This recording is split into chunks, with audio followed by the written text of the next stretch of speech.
ምዕራፍ 11 ከምቲ ኣነ ንክርስቶስ ዝመስሎ ዘለኹ ንስኻትኩም ንዓይ ምሰሉ ብኩሉ ስለ እትዝክሩንን ከምቲ ዝመሃርኩኹም ጌርኩም ነቲ ትውፊት ስለ ዘጽናዕኩም እውን ኣመስግነኩም ኣለኹ።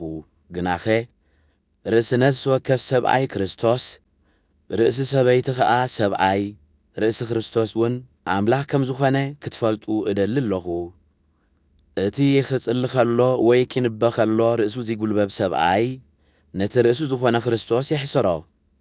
እታ ክትጽሊ ከላ ወይ ክትንበ ከላ ርእሳ ዘይትጉልበብ ሰበይቲ ድማ ከምታ ልጽይቲ ርእሲ እያ እሞ ነቲ ርእሳ ዝኾነ ሰብኣይ ትሕስሮ።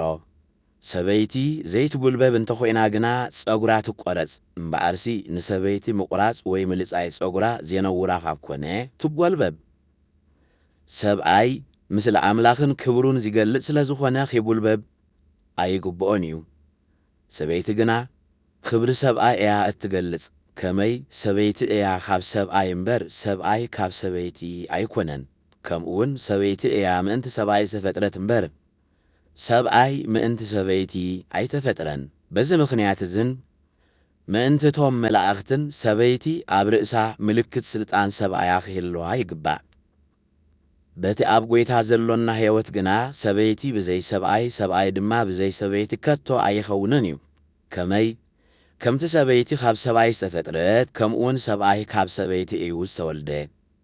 እስከ ባዕላትኩም ፍረድዎ። ሰበይቲ ርእሳ ከይተጐልበበት ናብ ኣምላኽ ክትጽሊ ዶ ይግባእ እዩ? ወይስ ሰብኣይ ጸጉሩ እንተንወሐ ሓሳሩ ምዃኑስ እቲ ባህሪ ባዕሉ ዶ ኣየምህረኩምን እዩ? ሰበይቲ ጸጉራ እንተንወሐት ግና ኣብ ክንዲ መጐልበቢ ጸጉሪ ተዋሂቦ እዩ እሞ ንኣኣ ኽብረታ እዩ።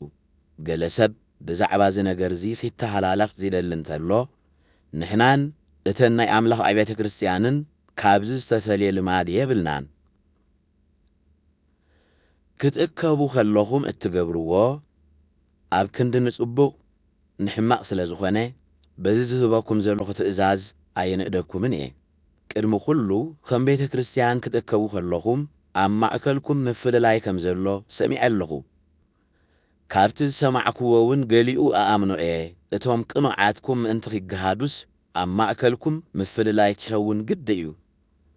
እቲ ብሓደ ምእካብኩም መኣዲ ጐይታ ንምብላዕ ኣይኮነን። ከመይ ክትበልዑ ከለኹም ነፍሲ ወከፍ ተቐዳዲሙ ደደራሩ ይበልዕ።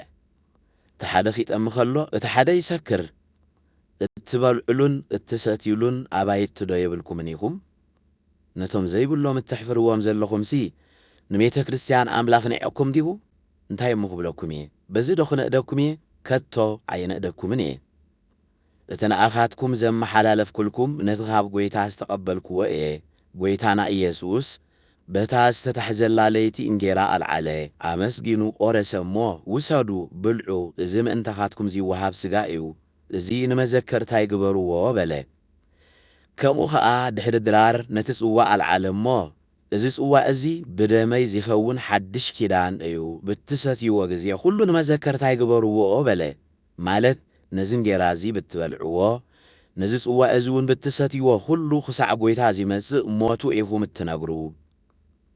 ስለዚ ከይተገብኦ እንጌራ ጐይታ ዚበልዕ ወይ ጽዋዕ ጐይታ ዚሰቲ ኣብ ናይ ጐይታ ሥጋን ደምን እዩ ዚዕግብ። እምበኣር ሰብ ካብዚ እንጌራ እዚ ቅድሚ ምብልዑን ካብዚ ጽዋዕ እዚ ቅድሚ ምስታዩን ርእሱ ይመርምር። ከመይ ሥጋ ጐይታ ምዃኑ ፈልዩ ኸይፈለጠ ዚበልዕን ዚሰትን ኣብ ገዛእ ርእሱ ፍርዲ እዩ ዘምጽእ። በዚ ምኽንያት እዚ እዮም ኣብ ማእከልኩም ብዙሓት ድኹማትን ሕሙማትን ዘለዉ፣ ዝሞቱ እውን ብዙሓት እዮም።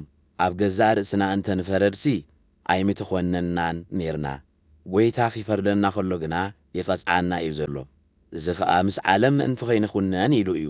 ስለዚ ኣሕዋተየ ንመዓዲ ጐይታ ክትእከቡ ከለኹም ንሓድሕድኩም ደኣ ተጸባበዩ። ምእካብኩም ንፍርዲ ምእንቲ ኸይኸውን ገለ ሰብ እንተጠመየ ኣብ ቤቱ ይብላዕ፣ ነቲ ዝተረፈ ግና ምስ መጻእኩ ክሰርዖ እየ።